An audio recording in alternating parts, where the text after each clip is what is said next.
Hello guys, welcome back to Front-End Sutra. So today we will be learning about a new concept of ES6 JavaScript, which is known as REST operator. So as you can see, I've written something about REST operator. So first we will just read these lines and then we will code. Okay, so first of all, I have written a line. REST operator is used to pass parameters to a function. So rest operator जब काम आता है जब हम किसी भी function में parameters pass करना चाहते हैं। इसको हम रिप्रेजेंट करते हैं थ्री डॉट्स के थ्रू। जैसा कि आप यहाँ देख सकते हैं, मैंने राउंड ब्रैकेट्स के अंदर तीन डॉट्स लगाए हुए हैं। तो हम तीन डॉट्स के थ्रू रेस्ट ऑपरेटर को रिप्रेजेंट करते हैं। Rest operator allows us to represent indefinite number of arguments as an array. So this is the main point. जब भी हम रेस्ट ऑपरेटर के थ्रू किसी भी फंक्शन को पैरामीटर्स पास करते हैं, तो हम इनडेफिनिट नंबर ऑफ आर्ग्यूमेंट्स और पैरामीटर्स पास कर सकते हैं। बट वो पैरामीटर्स होंगे, जो वो आर्ग्यूमेंट्स होंगे, वो एज एन एरे वो एज एन एरे स्टोर होंगे उस फंक्शन के अंदर, या फिर एज एन एरे स्टोर होंगे किसी भी मेमोरी में। So rest parameters collects all the remaining arguments in an array. जो भी रिमेनिंग आर्गुमेंट्स होते हैं, जो भी आर्गुमेंट्स होते हैं किसी भी फंक्शन के, उन्हें वो एक एरे की तरह स्टोर करते हैं। सो मैंने एक सिंपल सिंटेक्स नीचे लिखा है। ये एक एरो फंक्शन है। तो यहाँ पे मैं एक ना एग्जांपल ले रहा हूँ कि मेरे को ना नंबर सम निकालना है। मेरे पास कुछ पैरामीटर्स हैं एक फंक्शन में, मुझे उन सबका सम निकालना है। तो अगर मैं करूँ कौन सा, मैंने एक यहाँ पे एरो फंक्शन बनाया है। तो एज यू कैन सी मैंने यहाँ पे पास किया है एक नम्स नाम से, और यहाँ पे रेस्ट ऑपरेटर तीन डॉट्स यूज किए हैं। तो मतलब इसका मतलब ये नम्स जो है ना, ये एज एन एरे पास हो रहा है। और फिर हम नीचे फंक्शन में जाके इसको हार्ड कोड कर सकते हैं, और यहाँ पे हम सम का जो लॉजिक है वो हम लिख सकते हैं। अभी हम आगे इसको करेंगे, कोड करेंगे। इसका दूसरा एग्जांपल है, अगर हमें अगर मैं एग्जांपल लूं, अगर मुझे एवरेज निकालना है, तो मुझे आंसर में उसको दिखाना होगा, क्या बोलते हैं उसको, मेरे को उसका नाम भी लेना है। तो नाम तो हो गया, एज अ स्ट्रिंग हो गया, और मार्क्स हो गए। मार्क्स तो स्ट्रिंग में नहीं है।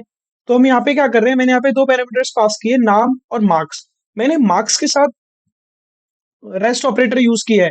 तो इसका मतलब ये मार्क्स जो है एक एक अलग एरे में स्टोर हो रहा है, और नेम जो है वो सिर्फ एक स्ट्रिंग में स्टोर हो रहा है। सो अभी ये थोड़ा कंफ्यूजिंग है, बट अभी हम कोड करेंगे तो अब आपको समझ आ जाएगा। तो अब हम इसका कोड करते हैं। अगर चलो लेट्स जस्ट स्टार्ट। मैं सबसे पहले क्या करूंगा, मैंने आपको पहले दिखाऊंगा कि हमारे पुराने जावास्क्रिप्ट में हम क्या करते थे। मैंने यहाँ पे एक फंक्शन बनाया कॉस्ट नम। मैं यहाँ पे एक एरो फंक्शन बना रहा हूँ। ओके, ठीक है। मुझे यहाँ पे ना नम सम करना है। तो मैं यहाँ पे क्या करता था, मैंने यहाँ पे दो पास कर दिए, दो पैरामीटर्स पास कर दिए। अब मैं यहाँ पे क्या करूंगा, मैं यहाँ पे क्या करता हूँ, मैं यहाँ पे console डॉट लॉग, और मैं यहाँ पे a प्लस बी रिटर्न कर देता हूँ। ठीक है, मैंने रिटर्न किया। अब मुझे क्या करना है, मुझे सिंपल इसको कॉल करना है। मैंने टू और थ्री कॉल कर दिया। सो मैंने इसको लिखा, और मैं इसको सेव करके रन कराता हूँ। तो देखो मेरे पास आ गया, सम आ गया, टू और थ्री का सम। अगर मैं अभी यहाँ पे इसमें कुछ भी वो बढ़ाना चाहता हूँ, मैंने यहाँ पे ना एक पैरामीटर बढ़ा दिया, तो आपको क्या लग रहा है अब क्या होगा। अब मेरे पास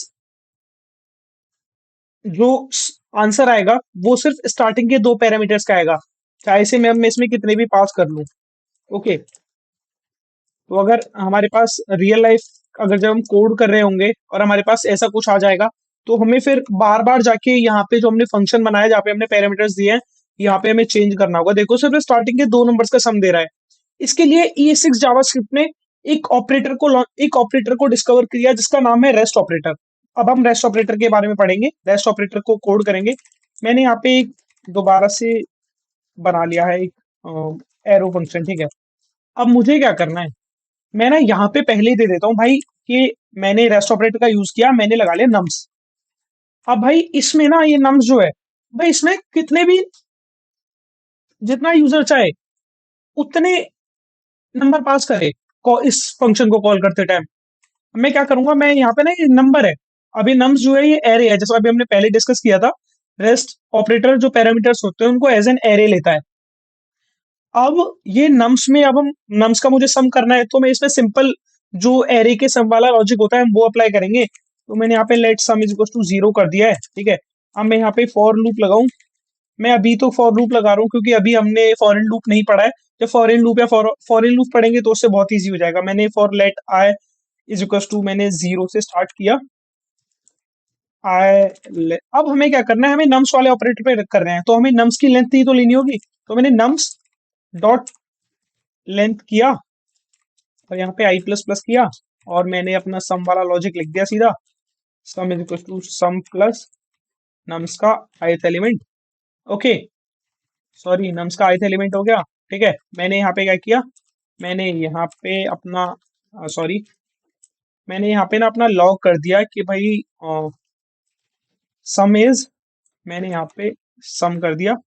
ओके, अब मैं क्या करूंगा, मैं इस फंक्शन को नीचे कॉल कर लूंगा। मैंने यहाँ पे क्या किया भाई, मैंने दे दिया 2 3 4 6 8 जो भी है। अब ये जो पैरामीटर्स हैं जो मैं कॉल करते टाइम मैं इसको दे रहा हूँ, ये ऊपर ऊपर से इसको कोई मतलब नहीं है। मैंने यहाँ पे रेस्ट ऑपरेटर लगा दिया, मैंने यहाँ पे एक एरे दे दिया, और आप यहाँ पे जितना भी वैल्यूज देना चाहो आप यहाँ पे दे सकते हैं। अगर मैं अब इसको कोड को रन कराऊंगा तो देखो मेरे पास इन सबका सम आ गया, सम इज 44। ओके, सम आ गया 44।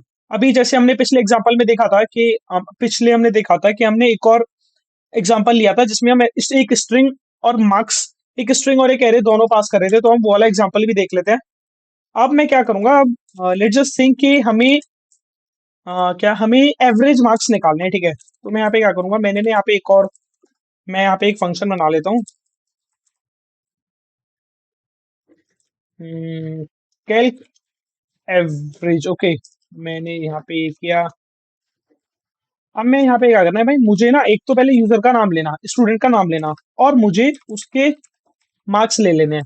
मतलब रेस्ट ऑपरेटर का मार्क्स, मतलब यार अब मैं बोलूँ कि सारे स्कूल्स में अलग अलग है। मेरे स्कूल में 10 सब्जेक्ट थे, आपके स्कूल में 6 सब्जेक्ट होंगे, किसी के स्कूल में 2 सब्जेक्ट होंगे।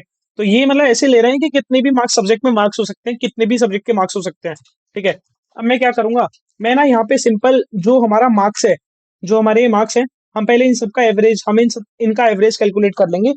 तो ये मान के चलो कि हमारे पास क्या है, हमने क्या किया, हम्म, हमने किया, मैंने यहाँ पे for loop let I is equal to 0 से शुरू किया, i is equal to marks dot length से किया, और आई प्लस प्लस कर लिया है। ठीक है, अब मैं यहाँ पे क्या करूंगा, मैंने यहाँ पे पहले सबसे पहले ऊपर मैंने ना यहाँ पे let sum is equal to, मैं पहले 0 ले लेता हूँ। ठीक है,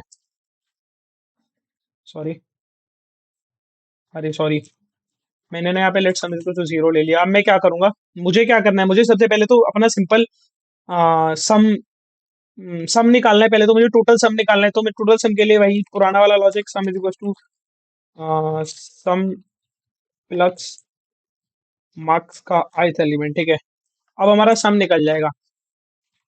अब हमें क्या निकालना है, अब हमें निकाल सॉरी अब हमें निकालना है average marks is equal to, हम क्या करेंगे, सम जो निकला है हमारा उसको हमें मार्क्स की लेंथ से, मतलब जो भी एरे है हमें उससे डिवाइड करना है। जैसे अगर मैं एग्जांपल में यहाँ पे ले लेता हूँ, मैं यहाँ पे ले लेता हूँ, मेरे पास ना भाई ये एरिया है 1 2 3 4 5, मुझे अगर इसका एवरेज निकालना है तो मैं ये 1 2 3 4 5 का सम निकालूंगा, और फिर इसको 5 से, मतलब जो इसकी लेंथ है 1 2 3 4 5, 5 से डिवाइड कर दूंगा। तो सम divided by marks dot length. Okay, ये हो गया। अब मैं क्या करूंगा, मैंने इसको सिर्फ कंसोल करा दूंगा सीधा, कंसोल में कराऊंगा, कंसोल डॉट लॉग। मैंने यहाँ पे क्या बोला भाई, नाम जो है, नाम के आए भाई हमारे नाम स्कोर्ड, नाम ने स्कोर किया है भाई हमारे पास एवरेज मार्क्स, एवरेज मार्क्स,